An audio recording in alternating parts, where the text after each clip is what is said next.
We've started in this conversation to lean into questions that are still in our own minds that we're taking away from our time at ASU+GSV. I wonder if there is a specific or like especially notable question that you're still wondering about as now that the conference is in the rearview mirror and you're looking at the weeks and months ahead.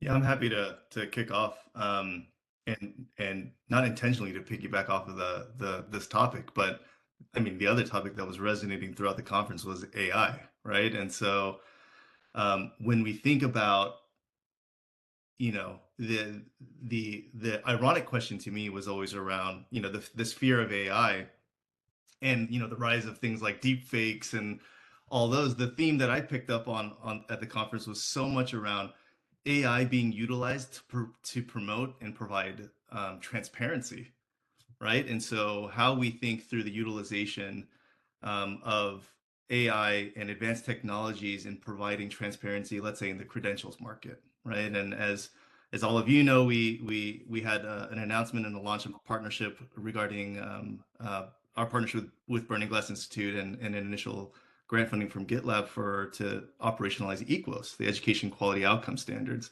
And it's in the same vein of like, are there ways that we can use technology that we haven't used in the past to provide transparency on the credentials that we're taking today?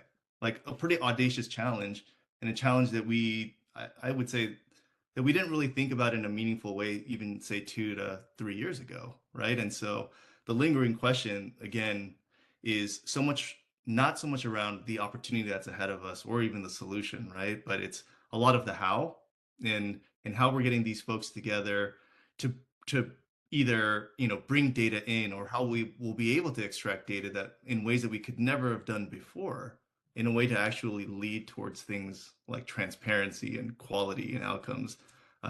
It feels like it's very close on the horizon, but time will tell. Yeah, absolutely. Eugene, I totally agree. And for me, I think, when I think about conferences and over my professional life, and I went to a number of them, for me, what I always think about is the takeaways and the actions. And I think, with GSV, it was, as Kristina said, there's so many people there and having so many conversations and a lot of opportunity and partnerships. But what I'm most excited about, and the question I'm looking for, is what's next, right? What is next for everybody who attended? What do we get out of it in regards to implementing some things to impact workers and learners?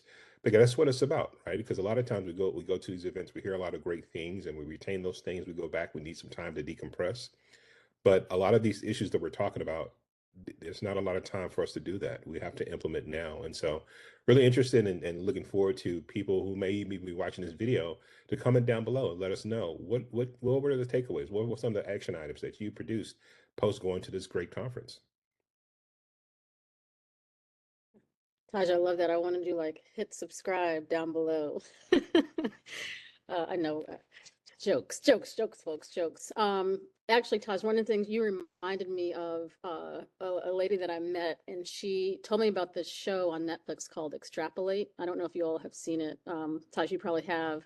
Yeah. And we talked a lot just about that show. But for me, this question, it's really, how we define humanity and how do we create the conditions of success for all workers, learners, with technology, with education, with working conditions, with what Eugene just mentioned. And, he mentioned our partnership with BGI and GitLab. And as we're approaching, as a team, we talk about this all the time, who we want to partner with, why we want to partner with them, what is our promise to the industry, to the field, to the students, to the families, to the communities that we're supporting and serving.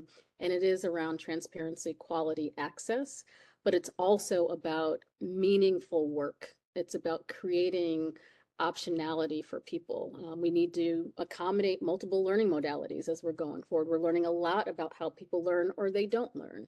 We need people to understand the value proposition of, should they go to college? Is credentials the right way for them? Should they do work-based learning or apprenticeship?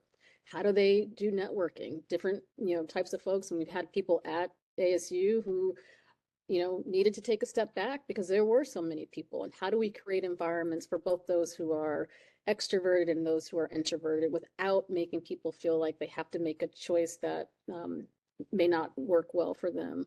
And just really creating, I think, opportunities for people, particularly young people, to discover, to test, and to explore their own talents and their own, ideas and ideals, so that they can find jobs that match and find roles that match, or explore entrepreneurship as a career, right? I think we want to make sure that people do that. So what's sticking with me is this question of defining humanity and defining what's best for the systems and the structures that we're all fighting so hard to support, and to make sure that there's access for all in them.